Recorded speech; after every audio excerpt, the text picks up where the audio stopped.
So I have said that there are really only three things that a freelance writer needs to understand about SEO in order to be effective as a freelance writer. The first is understanding keywords and keyword phrases. The second would be understanding what search intent means and like how to write for different search queries. And the third that we're going to talk about right now would be being able to create or build more visibility for your actual clients. Now, this is one of the things that I missed for years and years and years. I didn't really understand that writing was typically going to be part of the marketing team. And so this never really occurred to me. But what I have found is that you can add plenty of value for your clients if you will build into your services distribution and visibility. So I want you to take a look at the infographic that I have in front of you right now. This like little like spoke chart. And this is basically just an idea of the different types of ways that you can repurpose content and distribute, and then thusly distribute it across the web based on a 1 hour conversation or a 1 hour chat with your client. I did this from their perspective. So a 1 hour chat, that you would have with your client or that the client would have with their team. And believe it or not, a 1 hour, like I used to build ebooks off of a 1 hour conversation, because if you ask the right questions, you can get exactly the information that you need in order to write an ebook. So let's take a look at this particular graphic. So at the top here, right at the top, says 1 hour chat. In the middle, 1 hour chat with your content team.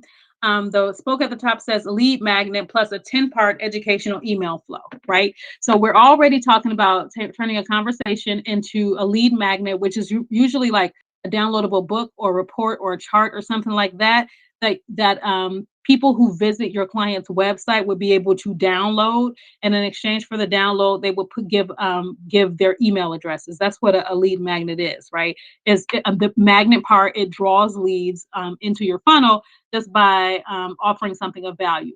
So when you create a lead magnet, however, part of the primary draw of the lead magnet for the person or for your client would be having that email address and being able to market to these leads over the course of several weeks or several months, or whatever the sales cycle may be. So you have the lead magnet plus a 10-part educational email flow, right? So that means like you'll have this book and then you'll have like a 10-part email to follow up, like some different concepts from the book. And the 10-part email is simple because each email is only going to be about 100 to 200 words, right? The next one would be 365 social captions. A 1 hour chat with your client can easily lead to 365 different social captions. One, because you'll be repurposing content across multiple social channels, and two, because a 1 hour conversation equates to about a 30 to 50 page ebook. That's why I said that you would be able to have a year's worth of social captions.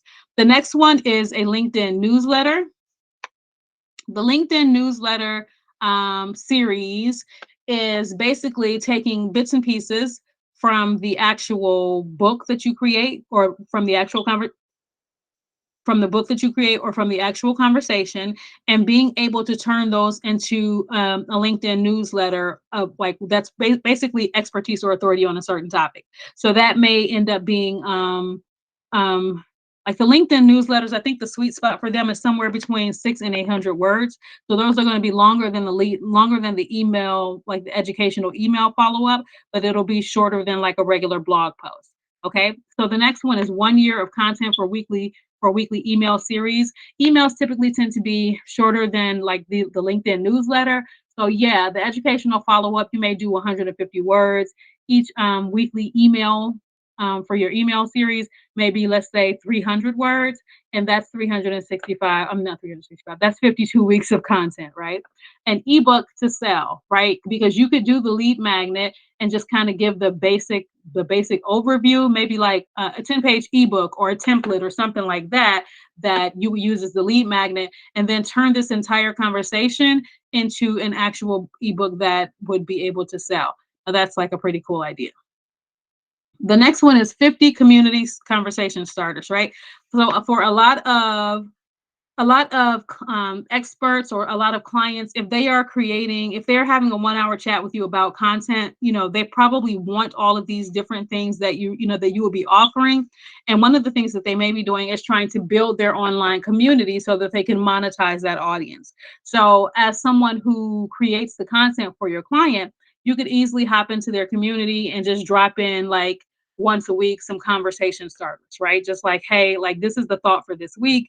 We like this week we're talking about growing your audience, or this week we're talking about pushing through barriers, or whatever the case may be. So that's 50 community conversation starters, with the exception of probably the winter holiday season and like, I don't know, some other time when you're not going to be like having those typical community conversation starters. Or you can mix it up with a hashtag calendar so that you could do like two of those little conversation starters per week. One would be based on what's going on in pop culture, and the other one would be these kind of pre-made templates or pre-made questions that you create based on the 1 hour conversation or chat that you have with your team. I'm sorry, that you have with your client. The next one is 6 months of content for weekly mini podcast content. The 6 months of content I think of a mini podcast as like a somewhere between like a 2 and a 7 minute little blurb every morning. So that is the equivalent of basically reading a blog post, right? So if you've created the LinkedIn series, essentially this LinkedIn series could be repurposed as audio content and created as a mini podcast, and it would be read and just like released like once a week, maybe like between 3 and 5 minutes of content. Behind the scenes video, this would be pretty simple to do. You don't need your client to do that. That would be, you could basically record your conversation, any notes that you create, like any strategy sessions that you do based on the conversation that you have with your client, and then just kind of take it from there. So the behind the scenes part would actually be the content team, not necessarily the client. Like you may be able to capture or release bits and parts of the conversation that the client had with you, but most of the behind the scenes stuff would be how you and the rest of the content or marketing or product team handle that conversation, or like what action steps you take as a result of that conversation. A lead generating webinar, kind of the same thing as the ebook and the lead magnet. You're basically going to be talking about the same topics, but it's just coming in a different format. So instead of it necessarily being an ebook that you're going to sell or a book that you're going to sell, it could be a webinar where this kind of like bird's eye view of the topic is touched on, and then they can get more information by buying the book or joining a community or buying a course or something like that, right? But the webinar advantage offers you the opportunity to sell something that's of higher value. So maybe something in the thousands of dollars would work better if you were selling it in a webinar versus if you were just trying to do it on with an email blast or something like that. So a lead generating webinar would essentially be the audio or the live stream version of the lead magnet. Okay. And then finally, the 8 module course. So an 8 module course that's one of the things that's kind of like a mid-price kind of thing. So if you have a book to sell, that's a lower price. You're probably going to sell the book for $20, right?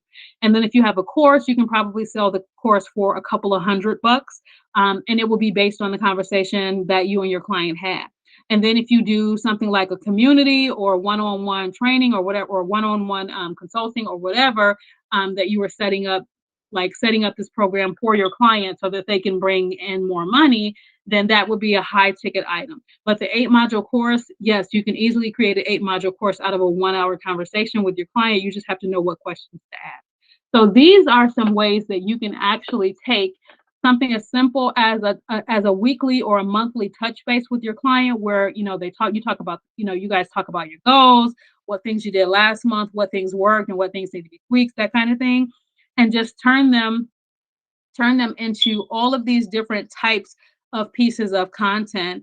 And then for each piece of content, they naturally have distribution channels that work best, right? So if you're doing a lead magnet with an educational email flow, that's going to go out through email. Social media captions are going out on the social channels. The ebook to sell is going to go out to ebook marketplaces. Community conversation starters, that's going to be wherever wherever your client has chosen to build a community, whether that's on Facebook or whether there's a freestanding membership platform like on LearnDash or MemberMouse or Wild Apricot or something like that. 6 months of content for a weekly podcast, that's audio, right? So it's going to either be it can be on the client's blog. It can also be on iTunes, it could be on a Spotify, a couple of different places where you can pick up, like these podcasts. Behind the scenes video that can easily be on YouTube, or it can be great for TikTok. Lead generating webinar, right? That's a webinar platform that you're going to be using, and you can probably do the same thing on LinkedIn as a live stream or Facebook Live. And then an 8-module course, you can host something like that on Mastermind or Masterclass or Thinkific, or like a couple of different places where you can host these courses. So I hope this has been useful. It's really, really important that as a freelance writer, you think beyond just the scope of being able to put pen to pad and write down, like create a piece of content for a client. You have to think in terms of what it is that your client actually needs from you and what they are actually trying to do with the content that they're having you to produce. So if they're using this content as a way to market their business or to market themselves or to build brand awareness, what are the other things that they are probably going to need to have done in order to make those campaigns effective? That's kind of how you have to think as a freelance writer. What other things will your client need to have done in order to make their campaign actually effective? And then you follow up with the article that you wrote, yes, but also with some of these other things that you can do. Like, I think I have another graphic in here. Actually, I'm going to try to grab that one, because like some of these could easily have been like it could have included things like infographics or what are some of the, it could have been like original research or report, something like that, or market research that you're going to release to Statista, or that you're going to release as like primary research from your company, or like from your client's company, or whatever the case may be. So there are a bunch of different ways that you can actually repurpose content in order to get more reach with your clients and kind of increase your bottom line and offer more services and become more valuable to them. But yeah, these are just a few ideas. I hope these have been helpful. We can move on to the next module now.